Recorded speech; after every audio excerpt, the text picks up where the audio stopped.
皆さんこんにちは。優しい日本語ポッドキャストへようこそ。ジャンラことです。日本での生活には楽しいこともたくさんありますが、時には失敗して悲しくなったり、落ち込んだりすることもありますよね。特にアルバイトをしているといろいろな経験をします。今日のテーマは怒っていたお客さんの優しい一言です。これは私が日本に来て半年ぐらい経った頃の話です。ある失敗をしてお客さんをすごく怒らせてしまいました。もうアルバイトを辞めたい、国に帰りたいとまで思いました。でもそのお客さんが最後にくれた一言が私の心を温かくしてくれました。そしてその言葉は今も私の宝物です。今日はその忘れられない一日の話を皆さんに聞いてほしいと思います。私が日本に来て初めて挑戦したアルバイトは駅の近くにあるファミリーレストランの店員でした。そのレストランはいつもお客さんでいっぱいでとても忙しかったです。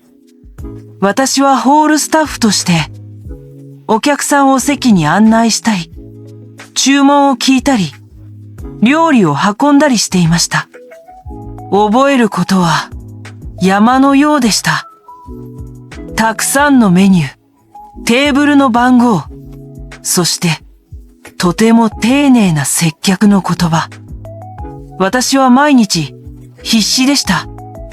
他の日本のスタッフのように早く、そして正確に仕事ができるようになりたかったのです。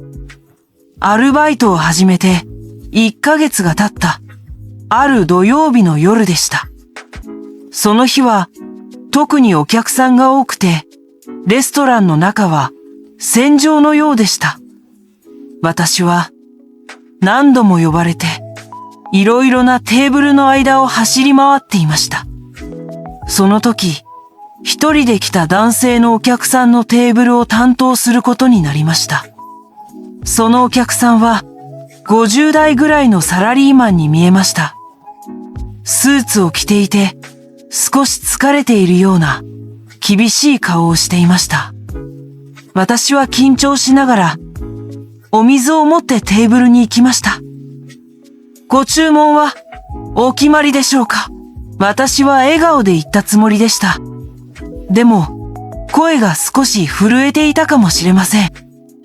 お客さんはメニューを見ながら小さい声で言いました。ハンバーグセットとコーヒー。私は注文を繰り返してキッチンに伝えに行きました。問題が起きたのはその数分後でした。私はそのお客さんのためのハンバーグセットをトレーに乗せて運んでいました。スープ、サラダ、熱い鉄板に乗ったハンバーグ。トレーはとても重かったです。お客さんのテーブルまであと少し。その時、私の足がなぜか少しもつれてしまいました。ああ、と思った瞬間、トレーが大きく傾きました。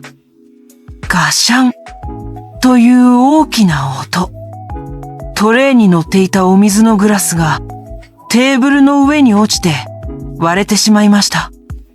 そして水がテーブルの上に広がり、お客さんのスーツのズボンとカバンに置いてあった書類にかかってしまったのです。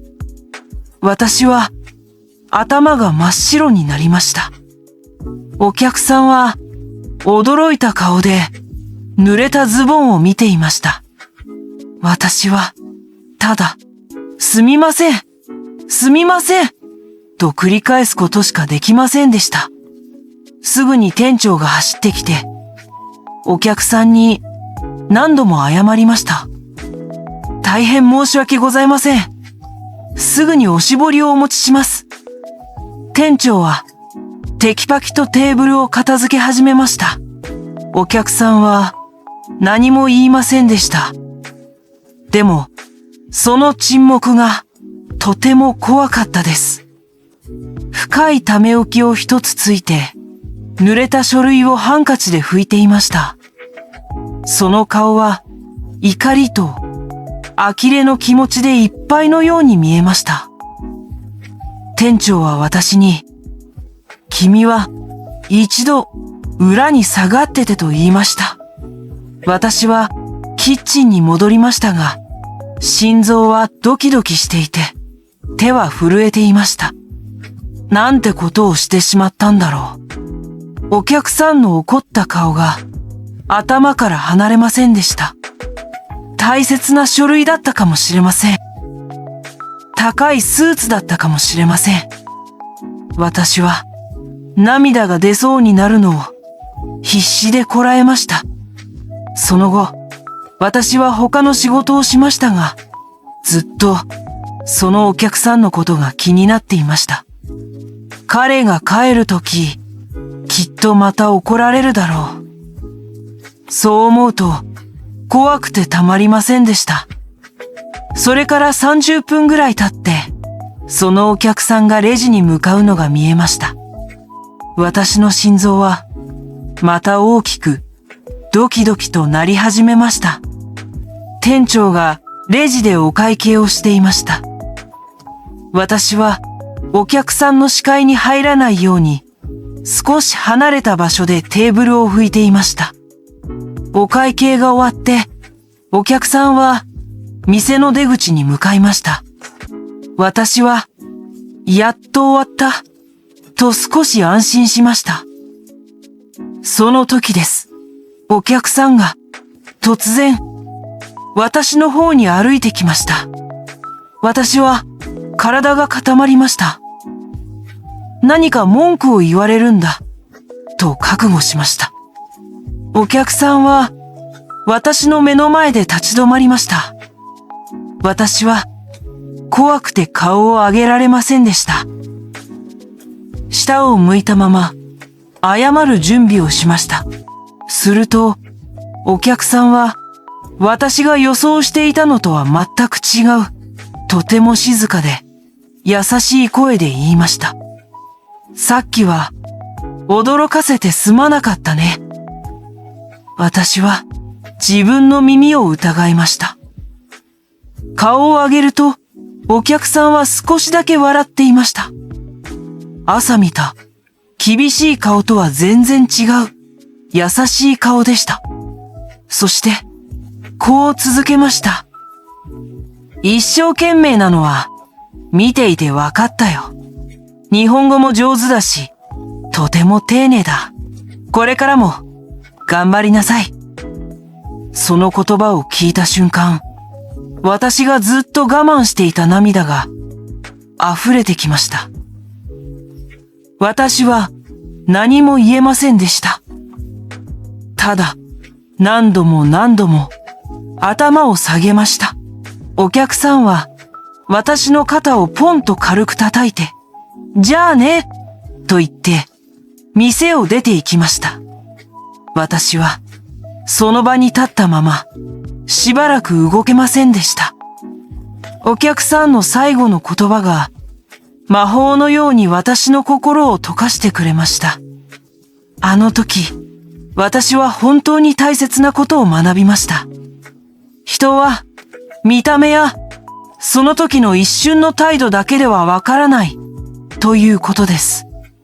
あのお客さんは疲れていて大切な書類を濡らされてきっと本当に嫌な気持ちだったと思います。怒るのは当然です。でも彼は私の失敗を許してくれただけではなく、私の頑張りを見てくれて、そして励ましの言葉までくれました。あの一言がなかったら、私は次の日、アルバイトに行く勇気がなかったかもしれません。でも、あの一言のおかげで、明日も頑張ろう。もっと良いサービスができるようになろうと、強く思うことができました。言葉には人の心を傷つける力も、温かくする力もある。私も、あのお客さんのように、誰かの心を温かくできるような、優しい言葉を使える人になりたい。そう、心から思った出来事でした。はい。今日のポッドキャストは、ここまでです。私の少し長い思い出話に付き合ってくれて、本当にありがとうございました。皆さんは、誰かの優しい一言に、助けられた経験はありますか？もしよかったら、あなたの心に残っている言葉をコメントで教えてください。今日も聞いてくれて、ありがとうございました。また次回、お会いしましょう。さようなら。